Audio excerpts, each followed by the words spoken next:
했습니다. 대학에서 디자인을 전공을 하고 있었는데 그 디자인을 디자인과를 시각 디자인과를 졸업을 앞두고 있는데 이제 교수님이 그런 질문을 저희에게 딱 던지시는 거예요. 너희들 여기 왜 모였어?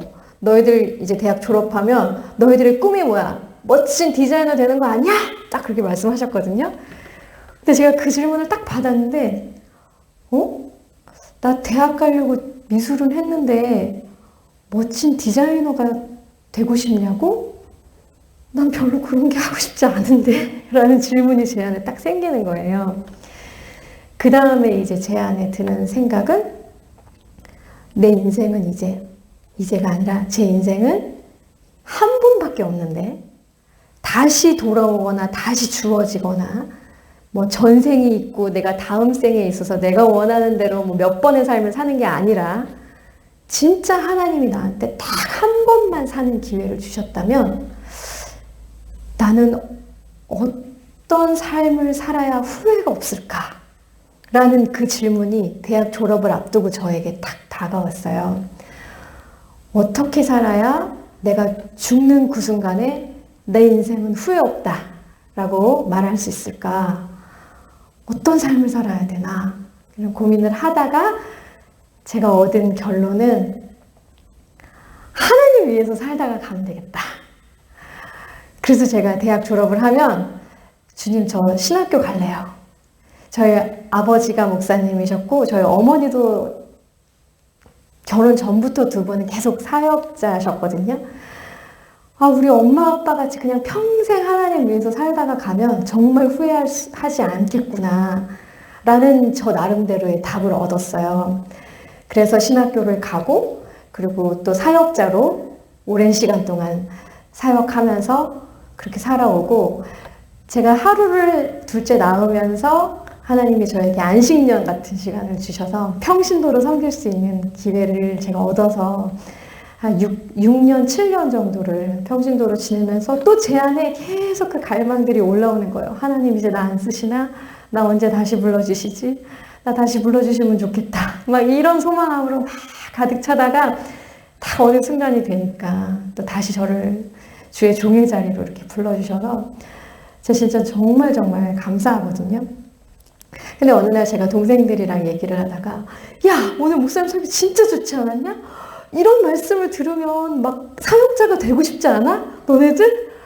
목사가 되거나 혹은 뭐 선교사가 되거나 그러고 싶지 않아? 제가 막 제 동생한테 그러면은 제 동생들이 저를 가만히 쳐다보면서 언니 나도 오늘 은혜 받았는데 언니만 그런 생각하는 거야 라고 말을 하는 거예요. 그래서 저는 은혜 받거나 막 진짜 하나님 만나면 다 사역자가 돼야 되는지 착각 속에 있었던 거죠. 그러니까 제가 결국은 참 저는 인간이고 부족한 사람이라는 거. 그러니까 제가 그렇게 선택해서 사역자가 되었지만 이것은 바른 생각이 아니었구나 라는 거를 깨닫는 게 뭐냐면 우리 사람은 하나님 앞에 또 누구 앞에 항상 하드웨어를 중요하게 생각하는 것 같아요. 그래서 내가 사역자냐 아니냐, 내가 선교사냐 아니냐, 이걸로 저는 저를 하나님께 드리는 거였죠. 결국은 타이틀이었던 것 같아요. 근데 진짜 저희가 생을 딱 맞춰서 하나님 앞에 섰을 때에는 하나님은 저희한테 네 타이틀이 뭐였냐 하고 안 물어보실 것 같더라고요. 그게 제가 최근에 얻는 깨달음이에요. 그러면 하나님 뭘 물어보실까? 어떤 사람은 목사로 살았고 어떤 사람은 장로님으로 섬기셨고 어떤 분들은 평신도로 섬기시고 하나님 앞에 딱 갔을 때 정말 하나님이 우리한테 뭐를 물어보실까? 제가 얻은 생각은 이것입니다. 네 삶의 진짜 주인은 누구였느냐? 너의 일상 하루하루에서 너를 사로잡고 이끌었던 진짜 주인은 누구였느냐? 이것을 물으실 거라는 걸 확인하게 됩니다. 목사로 살았어도 하나님 앞에 탁 서서 우리가 삶을 계산할 때 너의 매일의 삶은 누가 주인이었느냐? 라고 물으실 거라는 걸 알게 되었습니다. 이 질문에 대해서 그러면 저희는 답을 알지요. 내가 주인으로 살았는지 아니면 하나님이 주인으로 살았는지, 어떻게 하면 그럼 우리는 하나님을 주인으로 모시고 살 수 있을까? 이게 저희들의 이제 구체적인 질문이 되는 거예요. 그래야 그걸 따라가야 우리가 나중에 하나님 앞에 섰을 때, 아, 너의 매일매일의 삶이 나를 주인으로 살았구나 라는 칭찬을 받으려면 그럼 그거를 찾아가야 되는데 어떻게 해야 되나? 요즘에 제가 사랑나라 설교를, 구시드 사랑나라 어린이 예배 설교를 준비하고 성경학교를 준비하고 하면서 성경 안에 보니까 하나님을 주인으로 모시게 살았던 사람의 모델, 그렇지 않고 하나님을 믿었고 믿음도 있었으나 자기가 중심, 자기가 주인이 되어서 살았던 사람들의 어떤 나쁜 일, 이런 것들이 성경 안에 계속 보이고, 제가 그것을 아이들에게 비교하면서 설명하고 설교하고 있거든요. 제가 아이들 설교를 준비하다가, 아, 이게 내가 진짜 찾으려고 하는 이 질문, 구체적인 답을 얻을 수 있는 지혜를 얻겠구나. 그래서 제가 두 사람을 오늘 살펴보려고 합니다. 첫 번째는 하나님의 계심을 믿었고 하나님께 쓰임도 받았고 선택도 받았는데 결국은 자기 자신이 주인이어서 오고 오는 모든 세대에게 나쁜 예가 된 사람이 있습니다. 저희가 지금 본문에서 읽었던 사무엘상의 누구일까요? 네. 우리 주사랑교회는 크게 대답하지 않죠. 그래서 제가 입모양을 봤어요. 맞습니다. 사울이었습니다. 이스라엘의 첫 번째 왕. 사울이 어떤 사람인지는 제가 배경 설명 생략하겠습니다. 여기 계신 모든 분들이 잘 아시니까. 그런데 왜, 어떻게 사울은 이렇게 나쁜 예가 됐을까? 우리는 사울의 어떤 면을 볼 때, 아, 이것은 나쁜 예야 라고 우리가 딱 정확하게 판단을 내릴 수 있을까? 생각해 보니까 그 사람의 깊은 내면의 생각이 바로 저희가 그것을 판단할 수 있는 기준이 되겠더라고요. 그 사람의, 지금 저희가 사무엘상에서 읽어봤지만 그 사람의 성품, 그 사람이 했던 말, 그 사람이 했던 행동, 이런 것들을 통해서도 알 수 있겠지만 그런 것들이 겉으로 드러날 수밖에 없었던 그 진짜 내면에 그 사울을 사로잡았던 생각이 무엇이었는지를 알면 저희가, 아, 그렇게 하면 안 되겠구나를 알 수 있을 것 같습니다. 이 사람은 다윗에 대한 질투심으로 막 불이 탔죠. 그것에 완전히 사로잡혀 있었어요. 여기 성경에 보면은 그때부터 다윗을 시기했다라는 표현이 있는데, 그때부터 사울의 머릿속에 꽉 자리 잡힌 건 자신은 왕인데도 불구하고 그 조그마한 다윗 때문에 이 질투심을 제어하지 못하는 겁니다. 이제 너가 나를 해치고 왕이 되겠구나 라는 이 생각에 완전히 사로잡혀 있는 것이죠. 근데 이미 이 일이 일어나기 전에도 사울은 하나님께 버림받는 계기들이 있었습니다. 내가 이 전쟁을 이겨야 되는데 왜 제사 드릴 제사장이 안 나타나는 거야? 하고 불안해하고 초조해하고, 그것이 머릿속에 사로잡혀 있습니다. 또 아말렉과 전쟁 후에 하나님께서 모두 다 없애라 라고 명령하셨음에도 불구하고 아까운데? 이렇게 생각하는 거예요. 이거 다 없애기에는 좀 아까운데? 하나님의 말씀보다는 자신의 눈앞에 있는 좋아 보이는 것, 자신이 판단할 때 괜찮은 것, 혹은 급한 것, 이런 것들에 자신의 마음과 생각이 빼앗겨 있었습니다. 하나님을 자신의 진짜 참 주인으로 모시지 않고 그 자리에 스물스물 자신의 자아가 올라가 있는 것입니다. 그래서 모든 것을 선택하고 판단하는 것이 기준이 자기가 되었고, 자기가 생각할 때 좋은 것, 자기가 생각할 때 유익한 것, 자기가 생각할 때 급한 것, 이런 것들을 선택하며 하나님을 자신의 주인의 자리에서 내려오게 만든 것입니다. 이것이 결국에는 그 사람을 믿음의 실패자라는 타이틀을 얻게 만들었습니다. 그렇다면 우리는 어떻게 해야 될까요? 하나님의 주인이 자리에서 자꾸 하나님을 내려오게 하고 내가 올라가서 내가 급한 일, 내가 좋아 보이는 것, 내가 하려고 하는 것, 내가 주인이 되어 선택하려고 하는 우리의 하루하루를 사는 것, 이것이 저희를 믿음의 실패자로 가게 만든다는 것입니다. 그러면 두 번째 저희의 좋은 예를 찾아보겠습니다. 사울 하면 그와 반대되는 좋은 예가 누구일까요? 네, 맞습니다. 다윗입니다. 다윗은 자기 자신이 왕이 아닌 하나님을 왕으로 모시고 살았던 대표적인 사람입니다. 오늘 그 본문 시편 63편, 이게 다윗이 쓴 글이라고 여기 정확하게 써 있거든요, 성경에. 63편 타이틀 보면 다윗이 유다 광야에 있을 때에 지은 시라고 써 있습니다. 유다 광야에 있다는 뜻은 그가 지금 왕으로 안정된 삶을 누리고 있다는 뜻이 아니잖아요. 사울에게 도망 다니고 있을 그 광야 시기. 그때 지금 다윗이 쓴 시라고 되어 있습니다. 이 죽음의 위협 한가운데에서 도망자로 있을 때에 그가 한 노래, 이 시편 63편. 이 63편 1절에서 11절 중에 저희가 다윗을 사로잡았던 생각은 뭐였지? 를 찾아볼 수가 있거든요. 한번 저희가 찾아보도록 하겠습니다. 여러분, 저희가 어떤 생각에 요즘에 완전히 사로잡혀 있고 꽂혀 있는지를 검사할 수 있는 타이밍이 있다고 생각이 들어요. 뭐냐면 이제 하루를 다 마치고 다 씻고 이제 자리에 누워서 자려고 할 때, 그때 저희가 무슨 생각을 하는지, 그때 아마 요즘에 우리가 생각하고 있는 사로잡혀 있는 생각들을 아마 잠자리에 들으면서 할 것 같아요. 혹은 자다가 말고 벌떡 깼어. 화장실에 가고 싶어서 깼거나 새벽에 갑자기 눈을 뜨게 되고, 그때 딱 드는 생각, 그게 저희가 최근에 혹은 내가 지금 오늘 가장 많이 하고 있는 생각이라고 생각이 들거든요.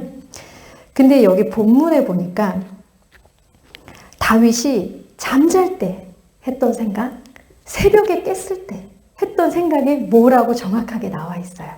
자, 우리 절수를 한번 찾아가 보도록 하겠습니다.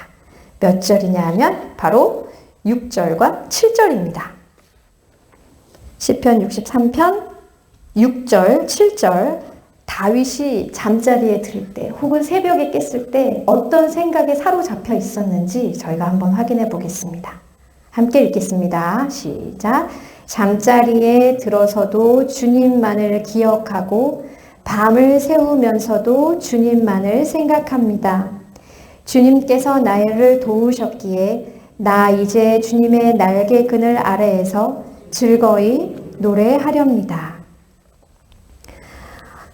사울은 그 왕궁에 살고 자기가 왕이고 자기 위에는 아무도 없었거든요. 그런데도 그 사람은 두려움과 불안에 완전히 휩싸여서 살았어요. 그 생각에서 자유롭지 못했거든요. 근데 이 다윗은 지금 죽음이 눈앞에 있는 상황이에요. 언제 죽을지 몰라요. 지금 잠자리에 누워서 죽임을 당할지, 제가 어린이 설교할 때 막 표현했는데, 동굴에 숨어서 생활하고 온갖 벌레와 그 불편함 속에서 두려움에 떨고 어떤 삶의 의욕을 잃을 수밖에 없는 그 상황에서 한 노래가 이렇게 소망으로 가득 차 있는 것입니다. 다윗은 두려움과 불안이 그를 사로잡은 게 아니라 하나님이 그를 사로잡고 있었습니다. 하나님을 생각하는 그 힘, 하나님을 노래하는 그 힘, 그것에 사로잡혀 살았던 사람인 것입니다. 이제 저희들이 질문, 그럼 다윗처럼 어떻게 다윗처럼 주님을 주인으로 모시고 살지에 대한 답은 바로 이것이네요. 바로 하나님을 생각하는 것. 하나님을 생각할 때 우리는 하나님을 주인으로 모시고 살 수 있다는 것입니다. 그런데 제가 이 생각이라는 단어를 히브리 원어로 좀 더 살펴보았거든요. 근데 지금 저희가 읽고 있는 이 하나님을 생각하였다 라는 번역은 사실 조금 왜곡되어 있다는 걸 발견했습니다. 이 생각하다라는 이 단어가 히브리어로는 하가라는 단어거든요. 이것을 이제 번역하기를 생각한다라고 번역을 했는데 이 하가의 정말 원래의 뜻, 첫 번째 뜻은 중얼거리고 으르렁거리다. 사자가 먹이를 앞에 두고 누가 오나 으르렁거릴 때 그때 내는 그 소리가 바로 이 하가라는 단어를 쓴다고 합니다. 그리고 또 다른 뜻으로는 소리내어 말하거나 소리내어 노래하는 것입니다.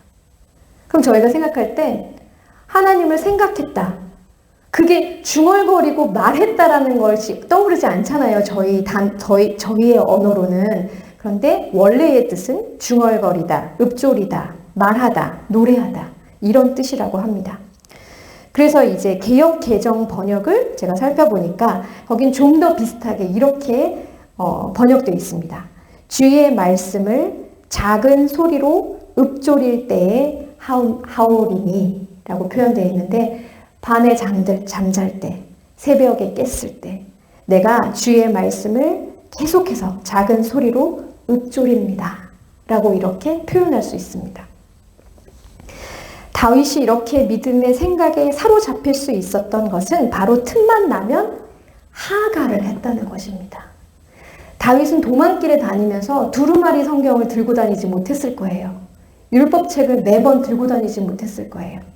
그래서 다윗이 할 수 있는 유일한 방법은 잊어버리지 않으려고 계속 입으로 읊조리고 또 그 하나님의 보호하심과 하나님의 능력에 대해서 찬양하는 소리를 자기 입으로 계속 고백을 한 것입니다.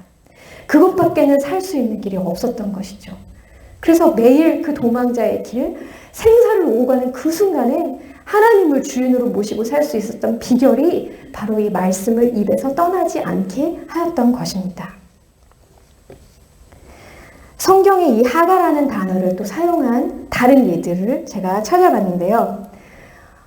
저희에게 익숙한 아주 유명한 구절입니다. 저희 황보영 목사님께서 주님의 길을 가야지 하고 확신하셨던 그 말씀 뭔지 아시나요?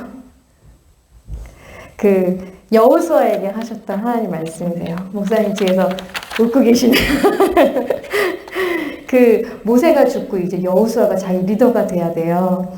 그 얼마나 두려운지 막 떨고 있고 저 못해요 막 이러고 있을 때 그때 하나님이 여호수아에게 여호수아 1장 6절에서는 강하고 담대하라 그렇게 선포하십니다. 7절 그리고 율법을 지켜서 행해라. 네, 실천하라고 네 알겠습니다. 자, 8절에 보니까 율법책을 너의 입에서 떠나지 말게 하라. 그리고 주야로 묵상하라. 그렇게 명령을 하시는 거예요. 강하고 담대하라. 그리고 나의 뜻, 나의 율법을 그대로 지켜 행해라. 그런데 그걸 할 수 있는 방법은 바로 이것이다. 주의 말씀을 너의 입에서 떠나지 말게 하여라. 그리고 그것을 묵상해라. 근데 지금 저희 성경에, 한국 성경에 묵상이란 단어가 여러 번 나오는데 이 묵상으로 번역되어 있는 많은 부분이 사실은 본문이 이 하가입니다.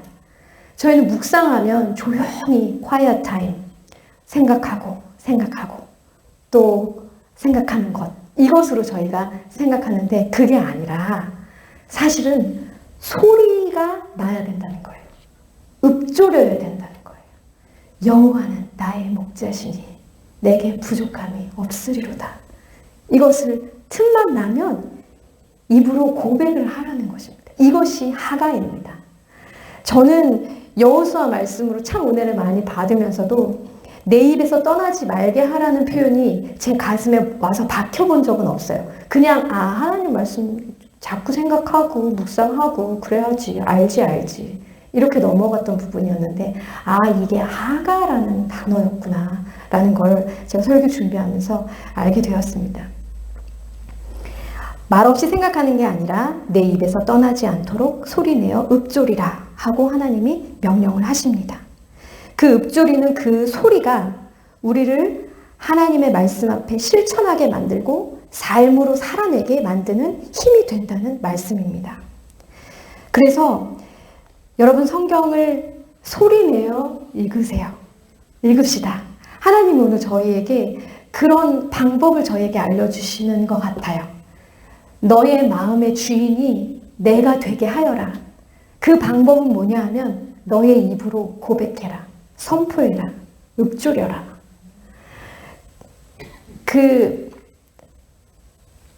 저희 성경학교 때도 제가 이거를 얘기하면서 바람이 분명히 있지만 저희 눈에 안 보이죠.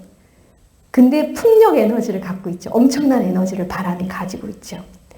저희 혀에 능력이 있고 권세가 있다고 하나님이 말씀하셨거든요. 그래서 저희가 입으로 무언가를 소리내서 말하는 것에 힘이 있고 능력이 있습니다. 저희 속담에도 천냥빚도 저희 말 한마디로 갚기도 하고 사람을 죽이기도 하고 혀로 인해서 엄청난 일들이 일어나죠. 그래서 저희가 말씀을 내 혀로 소리내어 읽어내고 그것이 하나님의 권능의 에너지가 되는 거예요. 그것이 내 귀로 들려서 그것이 나를 변화시키고 내가 또 스물스물 내 자아가 올라오려고 할 때 그것을 끄집어낼 수 있는 능력이 이 하나님의 말씀이 되는 것입니다. 말씀을 소리내어 읽읍시다. 말씀을 한 가지씩 매일 붙드시고 하루 중에 틈만 나면 한번 소리내어 읊조려 보는 겁니다. 내가 이 말씀을 오늘 씹어 먹어야겠다. 이런 마음으로 아침에 눈을 떴을 때 다윗처럼 갑자기 어느 순간 멍 때렸을 때 내가 이럴 때가 아니지. 내 생각을 하나님께. 나도 모르게 무의식적으로 스마트폰을 딱 켜는 그 순간에 아니지. 내가 하나님 말씀을 읊조리자. 하고 우리가 말씀을 붙들고 나의 혀에 권능을 힘입어서 하나님의 말씀을 선포해내는 것. 이것이 저희가 하나님을 주인으로 모시고 사는 삶으로 갈 수 있는 아주 하나님이 주시는 지혜로운 방법인 것 같습니다.